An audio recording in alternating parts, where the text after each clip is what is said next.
Donc je vais vous expliquer comment utiliser Time Machine en réseau sur votre Freebox. Pour ça, allez dans votre admin Freebox. Cliquez sur l'onglet NAS, puis Partage macOS. Autorisez l'accès invité, puis sélectionnez l'onglet Périphérique. Ensuite, choisissez votre disque sur lequel vous voulez effectuer votre sauvegarde. Donc ici on a interne NAS. Ici j'ai un disque de 1 Teraoctet. Et ici un disque de 3 Teraoctets. Donc je vais utiliser le disque de 1 Teraoctet pour faire mes sauvegardes. Je fais donc formater le disque. Je vais le nommer sauvegarde MacBook et choisir le type de connexion. Ici, soit connecté en permanence à la Freebox ou occasionnellement à un Mac, ce que je vais choisir.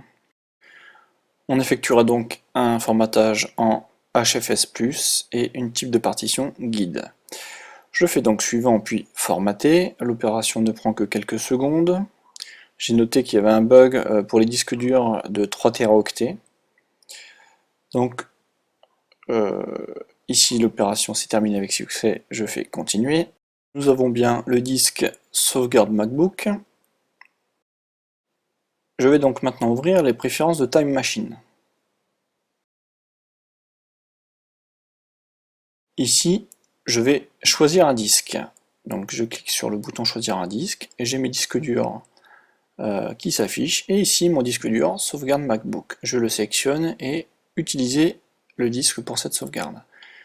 Je clique sur inviter, je me connecte en tant qu'invité, ça évite les problèmes de connexion. Et on voit qu'il prévoit une prochaine sauvegarde dans une centaine de secondes.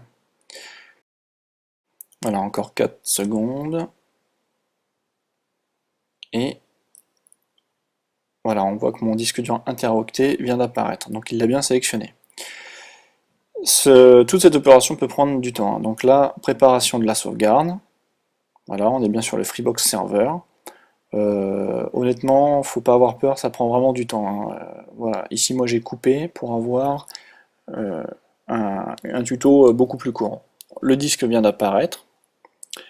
Ici, calcul de la taille de sauvegarde. Moi j'avais environ 100 et quelques Go à sauvegarder, donc ça peut prendre vraiment du temps.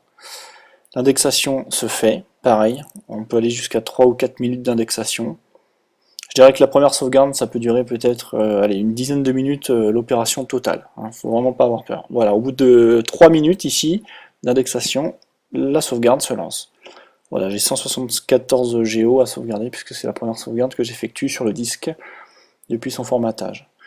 Normalement, après, la transmission des données est assez rapide. Là, il m'indique 16 heures, mais je sais qu'il mettra moins de temps. Outre le fait qu'il n'y ait pas de fil entre votre ordinateur et votre disque dur, le gros avantage est la sauvegarde toutes les heures de vos fichiers.